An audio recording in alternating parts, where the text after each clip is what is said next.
and welcome back to the workshop. In today's episode, we're going to be making a couple of knives that actually work. You heard me right. There's not going to be any gold, there's not going to be Damascus in these knives. They're performance-driven knives.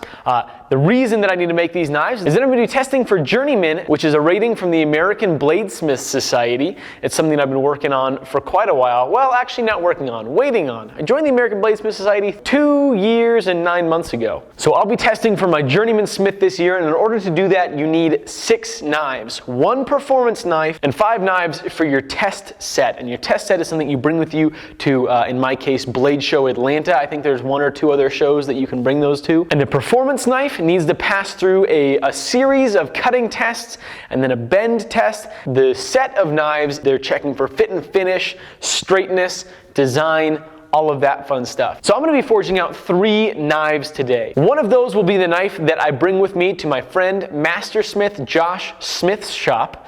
And then I'll run through the final performance test, and 2 of them I'm going to heat treat a little bit different and just treat them a little bit different and see how I want to finish out that 3rd one. So with that, before we do anything, let's thank today's sponsor, which is Pops Knife Supplies. So thank you a ton, Pops, for sponsoring today's episode and supplying the materials needed to pass my Journeyman Smith test. With that, let's chop up our steel, fire up the forge, and get to a whacking.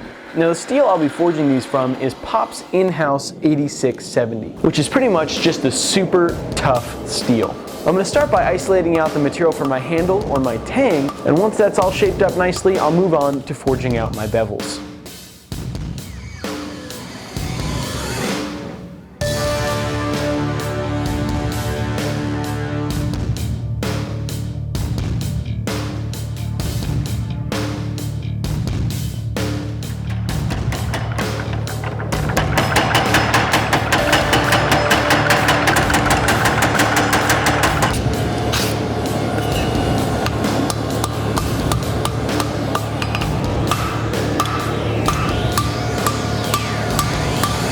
Well, I've got these suckers forged down and they are looking positively swell, but they currently have a very, very coarse grain structure to them from the forging. The way that I like to explain it is basically the inside of these looks like sand. It's a crystalline grain structure. If I were to break this in half right now, the broken part of the steel that you would expose would kind of look like a 60 grit belt. It's going to be a really coarse, very abrasive structure, and we want to make that fine. If you think about when you're building a sandcastle, what are you able to build a stronger sandcastle out of? The really fine, silty sand that you can like mix with water and do that little drippy castle thing? You know what I'm talking about.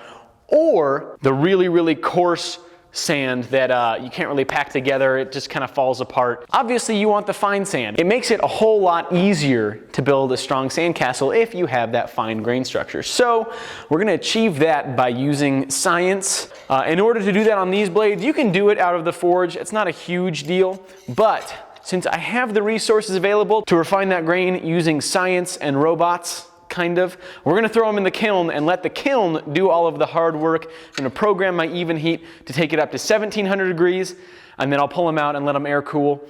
And then I'll have it bring it up to 1600 degrees, and then I'll take them out and let them air cool, and then back in up to 1500 degrees, air cool, 1400 degrees, air cool, 1300 degrees, twice, air cooling in between each cycle. And at that point, these suckers will both have a very, very, very fine grain structure, but they will also be super, super soft, and so it'll make drilling the holes for the handle and doing all that fun stuff a little bit easier. Well, while we wait for those blades to cool down, I'm gonna whip up a new quench tank. I got some more quenching oil from Pop's Knife Supply. I got the 2 kind of big brands of quenching oil. I got Parks 50 and AAA. Parks 50 is a faster quench. It's a lower viscosity oil, which means it's thinner. And the thinner oil helps the vapor jacket, the oil that turns into smoke as you're quenching, it comes off easier in a thinner oil. So hotter oil and thinner oil quenches blades faster than a thicker oil like AAA. I'm gonna be using 40 inches of 6-inch round pipe, welding those to a plate on the bottom, and then doing a little bit of a tool tray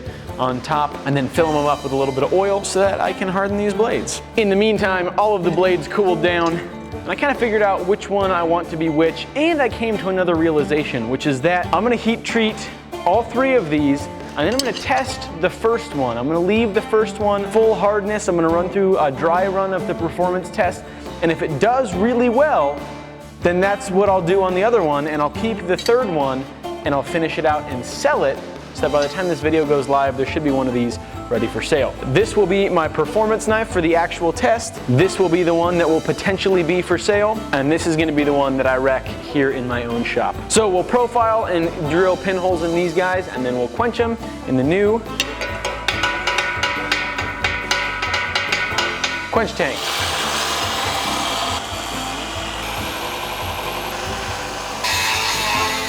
Now that they're profiled, it's time to drill a couple of pinholes in my second and third knives. Holy handles there, viewers. Get the holes drilled in these guys. I'm gonna throw them into even heat, bring them up to 1550 degrees Fahrenheit. Who knows what that would be Celsius? 9, 10.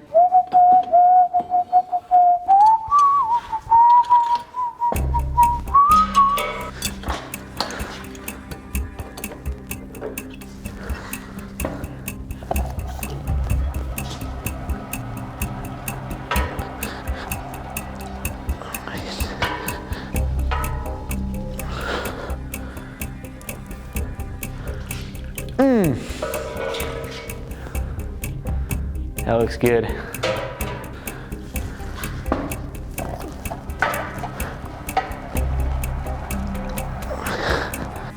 Looking good.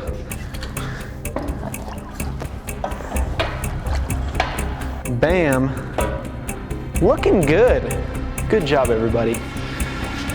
That, I'm guessing, no surprise, is straight. Let those suckers cool down to room temperature, and then we'll temper them.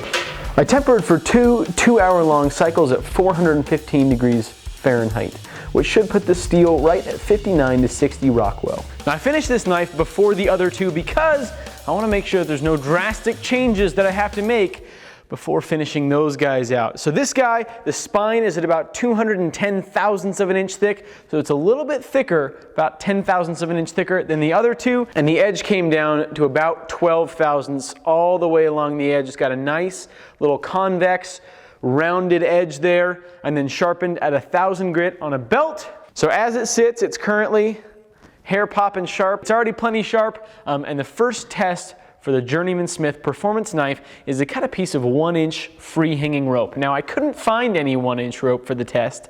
Josh Smith has some, so we're covered there. So I took 6 strands of 3/8-inch rope, and I think this is actually going to be a little bit more difficult because there's kind of space in there. They don't kind of cushion themselves the same way that maybe some solid rope would. And then it's free hanging, so it's not tethered. It's kind of draped and runs along there. So my goal is to go through this thing in one swipe. Alrighty, here we go.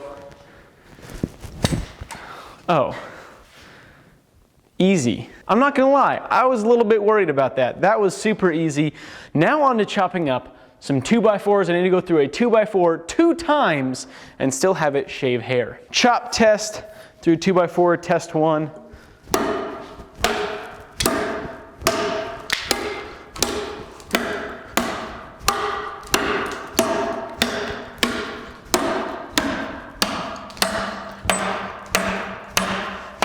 Oh, that's why you want it to be backed. Okay. Well, maybe I'll back it here in a minute. For the second cut, I'm pretty sure, yeah, that's just gonna break off here. Okay. Well, cut number 1, I'm not really seeing any edge deformation. Oh, maybe a little bit. Interesting. Okay. A little bit of edge rolling there. I don't like that. Oh yeah.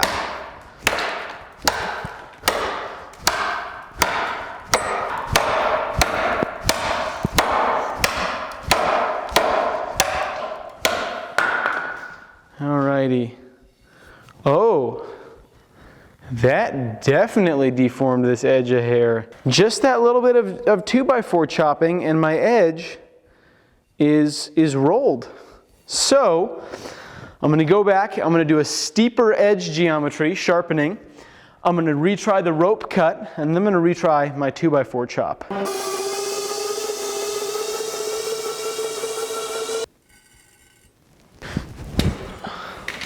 Shoot. hitting and then catching and not wanting to go all the way through. All right, I was able to find some 3/4 inch rope. I'm gonna try just cutting through this, and then I'm gonna double it up and see if we can go through that. It's got a lot longer tail on it, so there's more kind of resistance behind it, and I think that's probably the big kicker. Oh, like butter. I didn't even notice it was there, actually. All right, we got the twofer doubled up here, maybe like this. Uh-oh. Well, after doing a little bit more fidgeting with the edge, I got it to where it'd cut the rope and go through a 2x4 twice, and that makes it time to bend.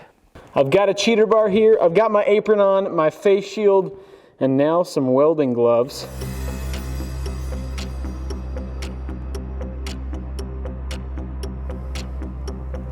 This is so gonna break. I should have tempered this spine.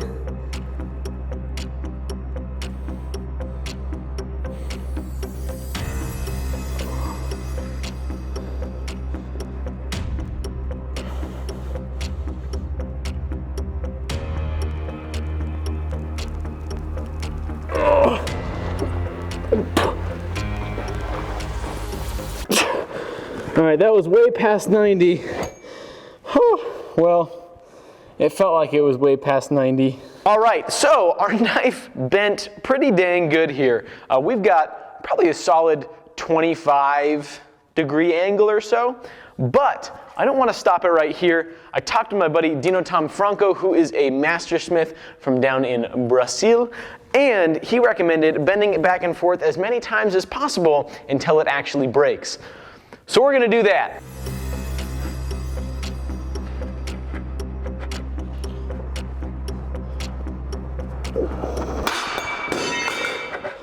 Oh, oh my gosh. Oh. Okay. Wowza. Well, I don't think we even got quite to 90 degrees there, but that is interesting. So here's what we got. It is an interesting break in that we got like a little bit of a, you know, it's not like straight across. It's got a little volume to it. There must be another piece around here somewhere. Now the grain structure is good, but it's not as good as I think it should be. Well, since that one did pretty okay, but not quite as good as I was hoping, I'm going to go ahead and destroy my second test knife. I'm going to first blue back the spine in a tank of water. That'll be taking that from being a full hard blade to having a very high tempered martensite spine, which should be a little bit more flexible and pliable. Remember that time when I was like, I don't think we're gonna have an issue with it. Okay, cool. It was a bad cut. Now on to our 2x4 chop with this guy. Ooh.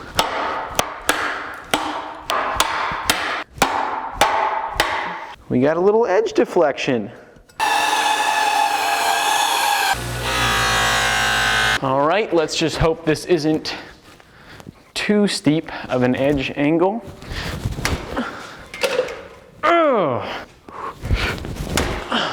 What? I'm gonna call that okay. Close enough. This is more than 1 inch rope. 2x4 chop.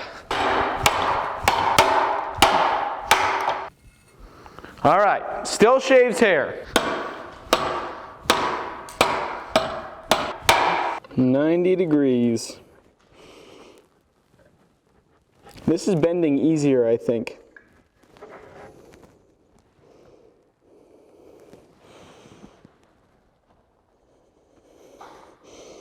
Okay, we're past 90. Let's bend it back. I think it's not going to break. Never mind, it's going to break. Oh gosh. We at 90. There's 90. Interesting, okay.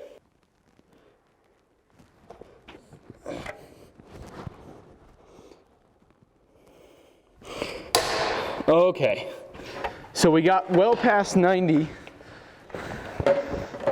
before it broke. Well, these are definitely some interesting results. I think one thing that I'm learning is that the geometry for these is way more important than I thought it was going to be. I thought it was going to be like, oh, you did the right heat treat, grind it kind of however, mostly flat, a little bit of convex, and you'll be good. But the actual edge angle, as well as the convex leading up to it, makes a big difference. So I'm going to go ahead and do that kind of more aggressive convex on my final knife, make it a little bit more apple seedy. Right now it's a very slight convex, and I'm going to bring it back and then do that more aggressive convex, bring it up to a nice edge.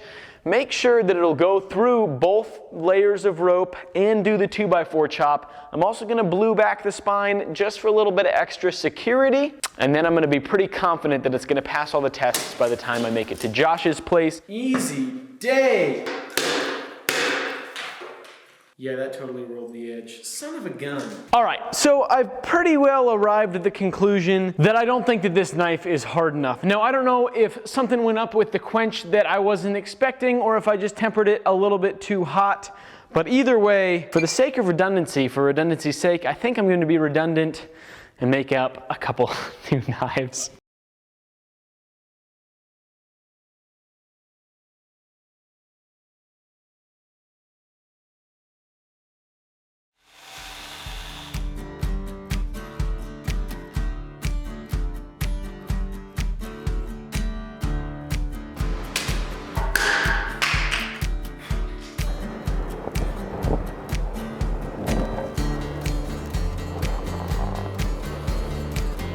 Is that 90? Yeah. Feels like 90.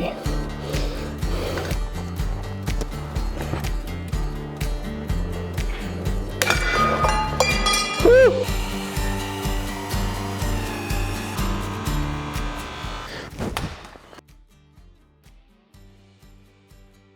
Well, now that I'm confident in my edge and in the fact that I think that this thing will bend without breaking, it's time to move on to the handle.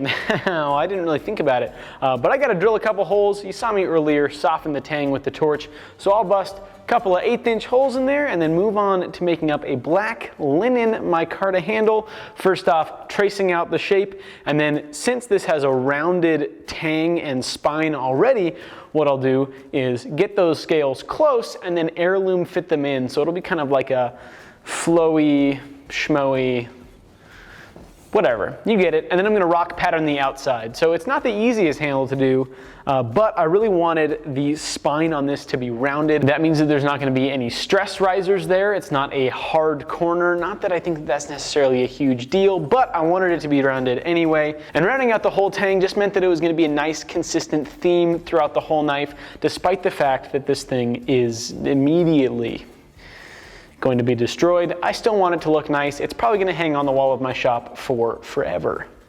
So if I've got to look at it, I want it to look good. Well, I made it all the way on down to Frenchtown, Montana to visit Mastersmith Josh Smith. Josh, how you doing? I'm doing great. Josh is both a Mastersmith and the owner of Montana Knife Company.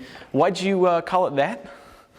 Well, the great state of Montana. We live here, so I just didn't figure the California Blade Company would sell as many knives. Probably not. I think they're all illegal down there anyway. But, so in order to test out this knife, I have to be at a Mastersmith shop, and Josh is a Mastersmith that I've known for four years now.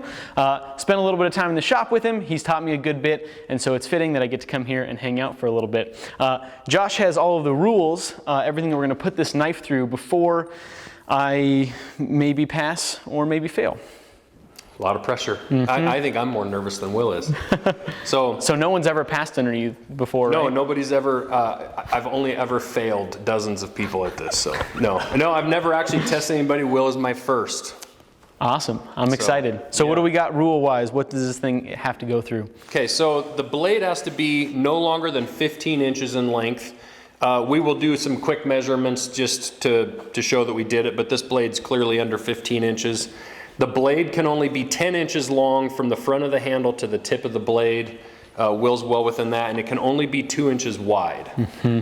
And I'm below that as well. Yes, below that. Probably. So Will has Will is definitely not taking any shortcuts here. Actually, having a shorter blade makes the test even tougher. If you figure like a big long sword would bend 90 degrees much easier than something that's 3 inches long. Mm-hmm. So we'll do some quick measurements, check those out.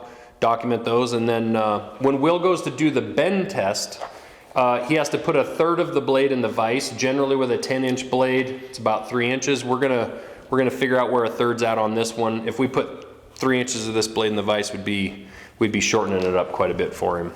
On the rope, he has to cut the rope within the last 6 inches of the end of the rope. It's a free hanging rope. It has to be in one chop. We will check the edge and everything when we start. Once he starts, we cannot strop the edge. He can't sharpen it, anything like that. If he fails to cut the rope in the first chop, we can start over again. He can make, basically, I think you're supposed to get a couple attempts at that, but if Will cannot cut the rope by himself, and these are just rules we kind of have to go through, you can hand the blade to a master smith, let them chop it. If the blade performs well and does the rope chop, he can move on with the test. That happened to me. I was 14 when I did this. I wasn't strong enough to chop the rope. I took several whacks at it, and then Rick Dunkerley, who taught me to make knives, actually did the rope chop for me because I was a little sissy. That's funny, I didn't know that. Yeah, I did the 2x4s, but yeah. So awesome. Well, let's get to it. Yeah, sounds good. Easy peasy. Good work. Inside the tape marks. Cool. Nice work. Mm-hmm. All right.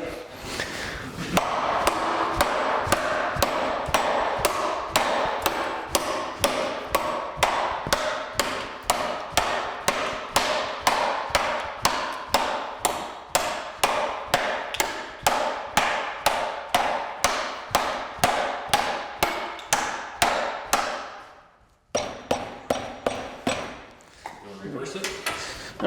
I'm just gonna move it in a little farther and get that clamp out of the knot in the wood.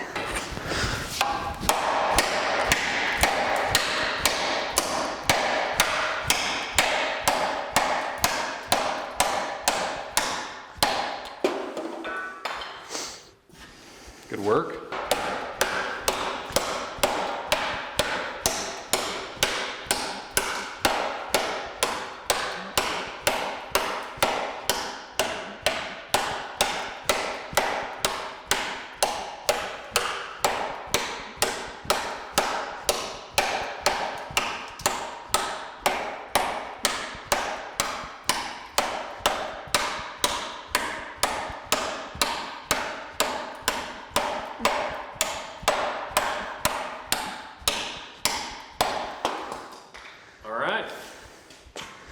Cool. I think that's pretty okay. Let me see if I can find. Shaving some hair? Yeah. Yep, that looks good. Oh, and now the fun part. That looks good. Clear, I'm gonna call it when the spine right here is 90 degrees. Cool. Feel the handle peeling apart. Oh, that's the wood. Whoops.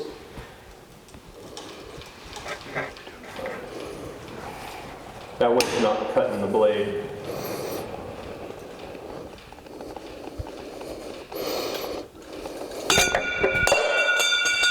Yeah, what's happening is the handle scales are coming off. well, this is bending so much here. Oh. It's not bending the blade. Okay, can I just do it by hand?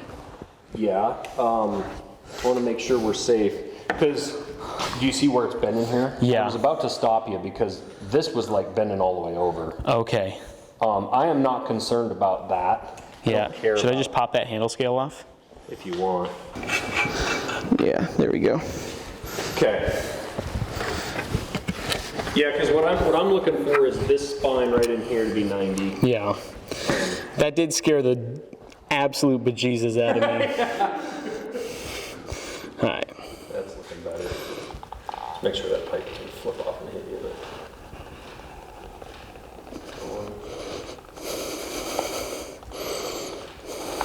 More. A little bit. Yep. Whew. Good work. Oh my goodness. Thank you, Josh. Congratulations. Whew. Yeah. Wow. Horrifying. Well, I made it back. My nerves finally calmed down. Huge thank you to Josh for taking a couple hours out of his day to hang out, talk about Montana Knife Company, and to administer my test. I am very glad that I passed. I wasn't super nervous before I started driving over there, and then on the way, it like ramped up during the course of that 3-hour drive, and by the time I was actually getting to the cutting, I was nervous. But nothing other than the handle broke, so we're okay. Couple of quick announcements before we end it, and I am allowed to move on to building my test set of knives. First off, huge thank you to Pop's Knife Supply for sponsoring today's episode and for providing all the materials that I needed for this. I used their 8670 1/4" by 2 bar for the actual knives. I used some black linen micarta that they sell for the handle scales. I used their VSM Actorox, I can't pronounce it, but they're blue. A really good 36 grip belt that I decided that I wanted to try out. It's a new belt on the market that I hadn't played with at all before, and it actually worked surprisingly well. I'm normally not a huge fan of 36 grip belts because they wear out super fast, but that one, as soon as it started to not cut quite as well, did a little bit of profiling with it, and it brought that grain back into good cutting action right quick. I also played with their new Optimal line of abrasives, their in-house belts, and those did pretty dang good as well, especially for the price. A couple notes about Pops and why they are an excellent option for any knife maker to buy from. Number one, it's owned by 4 professional knife makers, which means that they go through the struggles that you guys go through as well. They know that we're bad at time management, which is a great thing that they offer same-day shipping. They can help you choose different belts and products to use on your knives. They know steel, they know heat treating, they know abrasives. They're an awesome group of guys. It was great getting to see them at the Fort Worth show a couple weeks ago and being able to pick up a couple materials from them there. So don't forget to like and subscribe if you haven't already done those things. Stay tuned for some very fun knife builds. Huge thanks to the patrons who are listed over here, maybe, depending on where Isaiah puts the text in the video. And the last thing is that we are 30,000 subscribers away from 250,000 people. That's 9 times the amount of people that live in the whole state of Montana. That's not true. But when we hit 250,000, I'm going to be giving away a Damascus chef's knife. And well, those aren't very cheap. So if you want to get in on a good giveaway, subscribe, stay tuned, all of that good stuff. Thank you guys. Catch you on the next one. Goodbye.